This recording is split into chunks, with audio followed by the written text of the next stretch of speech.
আমার মতো ভালো আর কেউ নাই, তোরা সবাই জাহান্নামী, আমি তো জান্নাতি। এতটুকু ভাবনা নিয়ে ভেতরে একটু অহংকার এসে গেল। এরপরে আল্লাহর ওলি সামন দিকে রওনা হয়ে গেলেন। শিবলি রহমাতুল্লাহ আলাইহি তার মুরিদ সাথে, জুনায়েদ বাগদাদির সাথে হাজারো মুরিদ। কিছু দূর গিয়া তাকায় দেখতেছেন খ্রিস্টান এলাকার মহিলা সুন্দরী মেয়েরা পানির কূপের থেকে কলসি ভরে ভরে পানি নিয়ে যায়। 30,000 হাদিসের হাফেজ আবু আব্দুল্লাহ সুন্দরী মেয়ের দিয়ে নজর করে এক নজরে তাকাইলেন। জুনায়েদ বাগদাদি বলেন, শায়েখ চলেন। নজর ওদিকে রাখিয়া হাতের ইশারায় বলে, যাও যাও, আমি যাব না, ওই খ্রিস্টান মেয়েকে বিবাহ না করে যাব না। কান্নার রোল পড়ে গেল, মাটি পর্যন্ত নরম হয়ে গেল, কিন্তু আবু আব্দুল্লাহর দিলটা আর নরম হলো না। কান্না করে শিবলি রহমাতুল্লাহ আলাইহি বলেন, আমাদের কাফেলা ইরাকে রওনা হয়ে গেলাম। এদিকে ঘটনা কি ঘটে যায়, আবু আব্দুল্লাহ একটানে খ্রিস্টান মেয়েটার বাড়ি গিয়া খ্রিস্টান মেয়ের বাবারে বলে, ও খ্রিস্টান মেয়ের বাবা, তোমার মেয়েটাকে আমার কাছে বিবাহ দিতে হবে। খ্রিস্টান ডাক দিয়া কয়, রে টুপিওয়ালা, আমার মেয়েকে যদি বিবাহ করতে চাও দুইটা শর্ত তোমার মানতে হবে। 1 নম্বরে মদিনার পোশাক ফেলে দাও, মদিনার পোশাক ফালায় দিয়া তারপরে তুমি খ্রিস্টানদের পোশাক পরো। 2 নাম্বার, 1 বছর পর্যন্ত জঙ্গলের মধ্যে তুমি শূকরের রাখালগিরি করতে হবে। আবু আব্দুল্লাহ 30,000 হাদিসের হাফেজ বলে, দোনোটা শর্ত আমি মেনে নিলাম। মদিনার পোশাক ফালাইয়া খ্রিস্টানদের পোশাক মাথায় দিয়ে এবার জঙ্গলে চলে গেলেন। কয়েক মাস হওয়ার পর ওই শায়েখ শিবলির আবার কাফেলা এই এলাকায় রওনা হয়ে গেল পীরের খোঁজে। কি হালাত, এলাকায় এসে দেখে খবর নাই। খোঁজ খোঁজ করে দেখতেছে জঙ্গলের মধ্যে একটা লাঠির উপরে দাঁড়ানো, মাথায় ক্যাপ লাগানো, মদিনার পাগড়িও নাই। শিবলি রহমাতুল্লাহ আলাইহি গিয়া পা জড়ায় কান্না শুরু করলেন। এমন কান্না বলে চলে, ইরাকের মধ্যে হাজার হাজার মুরিদানরা কান্না করে আপনাকে দেখার জন্য। আবু আব্দুল্লাহর দিলটা নরম হয় না, সবার কান্নায় পাতার পানি ঝরে, শূকরের চোখেও পানি জমা হয়ে গেল। এইবারও তারা নিরুপায় কান্না করে আবার ইরাকের পথে রওনা। কিছু দূর যাইতেছে, শায়েখ শিবলি বলেন, আমরা হাঁটতেছি ইরাকের পথে, হঠাৎ করে তাকায় দেখি কিছু দূর থেকে একটা পানির কূপ থেকে আমাদের শায়েখ আবু আব্দুল্লাহ উলঙ্গ গোসল করে উঠে আর কালেমায়ে শাহাদাত পড়ে আর বলে, আমাকে কাপড় দিয়ে আবৃত করে নাও। আমরা কাপড় দিয়ে আবৃত করলাম, ইরাকের খানেকায় তাকে নিয়ে গেলাম। খ্রিস্টান মেয়েকে বিবাহ করা হলো না। আমরা জিজ্ঞাসা করলাম, হযরত 30,000 হাদিস আপনি হাফেজ, কোরআনের হাফেজ কি পরিমাণ মনে আছে? বলে, একটা হাদিসও আমার মনে নাই, কোরআনের কোন ইলম আমার সিনার মধ্যে নাই। শায়েখ এই হালাত কেন হলো? বলে, আমি যখন খ্রিস্টানদের গির্জার সামনে দাঁড়াইয়া মনের ভিতরে অহংকার জমা করে বলছিলাম, সব তোরা জাহান্নামে যাবি, আমি একা জান্নাতে যাব। এই ভাবনাটা আসার পরে দেখলাম আমার কলবের মধ্যখান থেকে একটা নূরের আলো বের হয়ে চলে গেল। মান ইয়াহদিল্লাহু ফাহুয়াল মুহতাদ ওয়া মান ইউদ্লিল ফালান তাজিদা লাহু ওয়ালিয়াম মুরশিদা। এত বড় আলেম, এত বড় আল্লামা, এত বড় ডক্টর, এত বড় আওলাদে রাসূল, সে কি ভুল করতে পারে? এত বড় আলেম, এত বড় আল্লামা সঠিক পথে থেকে জান্নাতে যেতে পারবে, তার গ্যারান্টি কি? তার গ্যারান্টি কি? অহংকারী হয় না রে ভাই।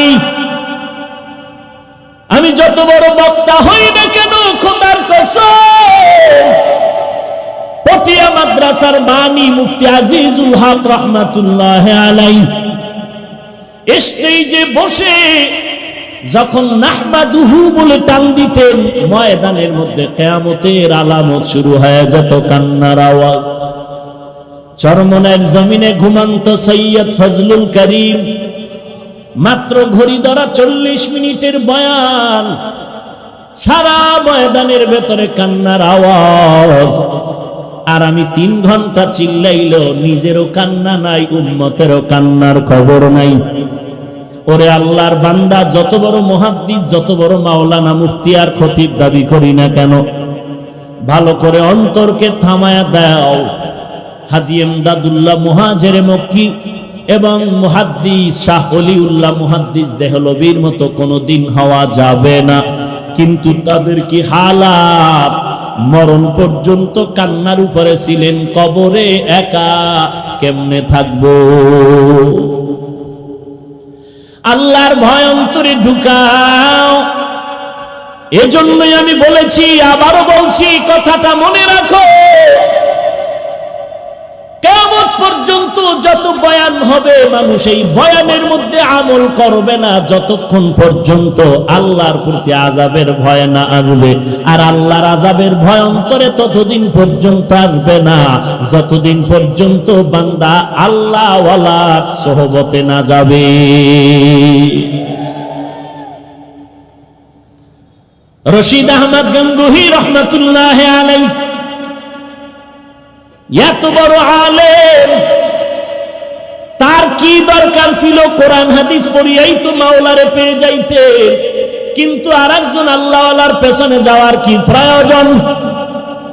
হাজী এমদাদুল্লাহ মুহাজিরে মক্কি রহমাতুল্লাহ আলাইহি ইলমের লাইনে দৌরাত্ম কম, দুনিয়ার লাইনে ক্লাস বেশি করতে পারেন না। কিতাব পড়তেছেন, আল কালিমাতু লফজুন উজিয়ালি মা'নান মুফরাদান মুফরাদুন মুফরাদিন। মনে মনে কল্পনা করে এগুলো পড়লে কি হবে, এই পড়া লাভ কি?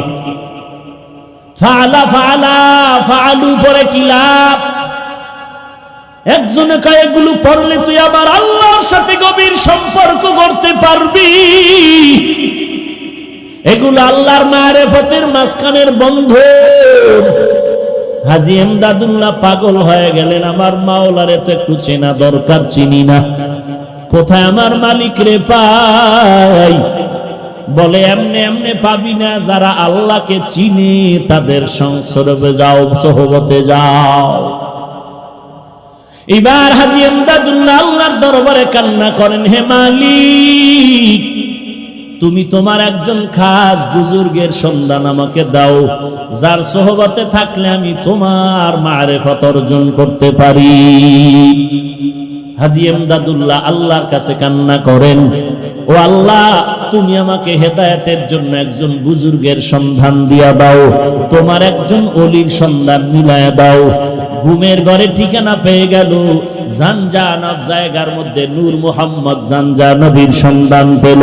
ওখানে চলিয়া যা, ওখান থেকে মারিফতের একটু আগুন সিনায় লাগায় নাও। যদি সিনায় লাগাইতে পারো, মারিফতের আগুন যদি জ্বলিয়া যায়, জিন্দেগি তোমার কামিয়াবির দরওয়াজায় চলে যাবে। হাজী এমদাদুল্লাহ আল্লাহর পরিচয় নেওয়ার জন্য জানজানব দৌড়াইতেছেন, আল্লাহর মোলাকাতের জন্য। আল্লাহর ওলির কাছে যায়, খুঁজতে গিয়া দেখে জংলার কিনারে একটা মক্তব, ছোট একটা ঘরের মধ্যে ওই আল্লাহর বান্দা ছোট ছোট ছাত্রদেরকে আলিফ বা তা শিখাইতেছে। দেখা মাত্র হাজী এমদাদুল্লাহ ঢুকে দিলেন সালাম। নূর মুহাম্মদ জানজা নবী ডেকে বলেন, ইমদাদ, এত আগে তুই কইছিলি, আগে কেন আসো নাই? তাড়াতাড়ি কেন আসো নাই রে ইমদাদ? আউলিয়ারা কাবে উকবা এখতিয়ার, জাহেলারা কারে দুনিয়া এখতিয়ার। মাইলে মোমেন সোয়ে মোমেন মিশাওয়ার, মাইলে কাফির সোয়ে কাফের মিশাওয়ার।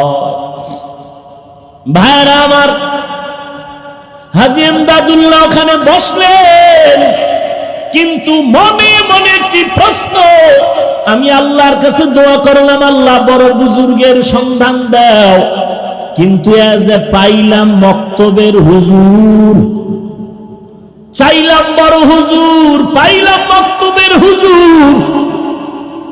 নূর মোহাম্মদ জানজানাবি ডেকে বলেন, রে এমদাদ, মনে মনে কি চিন্তা করো, নবীর হাদিস কি শোনো নাই? খায়রুকুম মান তাআল্লামাল কুরআন ওয়া আল্লামা। আল্লাহর নবী বলেন, জমিনের মধ্যে সর্বশ্রেষ্ঠ ওই ব্যক্তি যে নিজে কোরআন শিখে এবং অন্যদেরও কোরআন শিখায়। মক্তবের হুজুর মনে করিয়া ছোট বানাইও না, বরং নবীর হাদিস মতে ইনি হলো বড় শ্রেষ্ঠ।